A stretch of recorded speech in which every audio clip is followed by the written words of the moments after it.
Okay, so now what we're going to be talking about are logarithmic functions. So logarithmic functions are actually any function of this form, y equals log base b of x, and x cannot be -1, because remember, we can't have b to some power be a negative number, right? That's not in the real number set.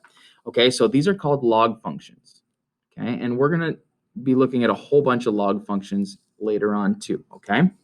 All right, so what do log functions look like on a graph, basically? Well, anytime we have log base b of x, okay, and our b is greater than 1, meaning it's some number, our graph is going to look very much similar to this, right?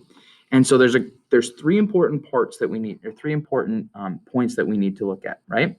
We look at this one right here, which is 1 over b, -1, okay, because that's the inverse of this point, which is b1, right?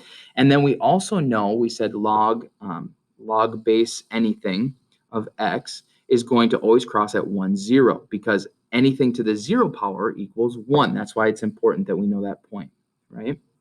Now, let's say our base is a fraction, right? It's something between 0 and 1. Our graph is going to go the opposite way. Instead of starting low and going high, it's going to start high and go low. Okay, and we're going to look at a whole bunch of different examples of this, but here's just a couple examples, or the parent functions right now. Okay, all right, so let's look at example 7. Okay, it says graph function log base 5 of x. Okay, so we said there's three important points. Okay, there's the point 1 over 5 -1. Okay, there's 0, 1. And the last one is going to be 5, 1. Now, how did I get those numbers so fast?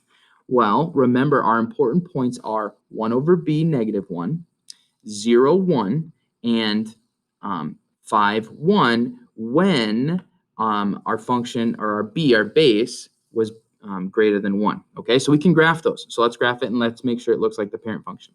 So -1/5, -1 would be like right there.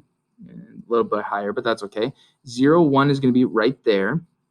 And then 5, 1 is going to be like right there. So if we follow our graph, it looks just like our parent function does right there, okay, using our specific numbers. Okay, we can also check this with decimals. Okay, so let's look at it. So we're looking at log base 5 of x. Okay, check it out. There's ours, right? Very similar. We know that there's some important points. So if we look right here, 1/5 is 0.02 right there. Oh, check it out. 0.02 is -1. And then at 5, 5, 1. So those were our three important points. And then obviously 1, 0 is 1, 2. Okay. All right, let's look at our next example. Okay, next one. Now in this one, we have log base 1/3 of x. Okay, so again, same idea, 1 over b. This one's going to be 1 over b +1, 1, 0, or 0, 1, excuse me, and then it'll be b1. Okay, so b is 1/3, so 1 over -1. Okay. So that one would be 3, -1. Okay, so if we think of this, okay, so again, here's our important points. 1 over b, -1. Let's see, 0, 1, write those as points. And then b1, right?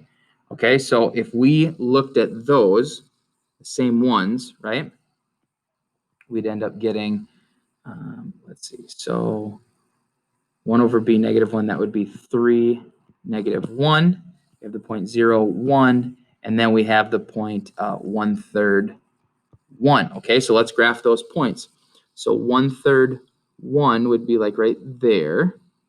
It's like 1/3. 0, 1 is right there. And then 3, -1 is right there. Okay, so we just follow our graph down. It's going to look something kind of like that. Okay, so again, starts high, goes low. Let's check with decimals to make sure that we are correct. Okay, and so, oops. All right.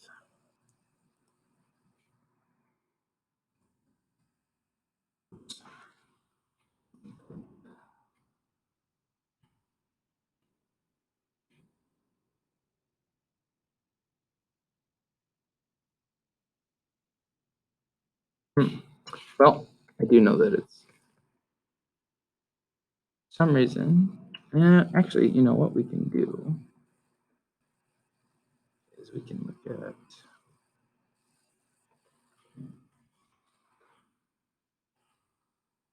0.3. We know that's 1/3 of x. Okay. So again, what are our important numbers? Okay, 0.33 is at 1. Supposed to be 1. We get 0, 1, and then 3, 3, -1. Okay, 3, -1. All right, so we know that we did it correctly. Okay. All right, so now, just like we had before, just like we had any transformation of functions, we can always do the exact same transformation on graphs that we did before, right? We always have some a in front that'll change it. Remember, if a is greater than 1, it's going to stretch it. If it's a fraction, it's going to compress it vertically. We also have h that moves it left or right. And remember, since it's minus h, anytime you have like x minus 5, you move 5 to the right. And if you have x plus 5, it actually moves 5 to the left. We also have vertical translations, and that comes from k. So if you add k, it goes up, and if you subtract k, it goes down. Okay. Also, remember negative, flip it over the x-axis. So we have to remember that when we're looking at log functions, is that whenever we have a negative, it's actually going to flip the direction of it. Okay. All right. So let's look at a couple more graphs as well. So this one has 3 log base 10 of x plus 1. Okay. So we think about some important things, right? We think about some important things. We think about, remember, we had the original points. They're still kind of written here in blue. Okay, 1 over b -1, 0, 1, and b +1.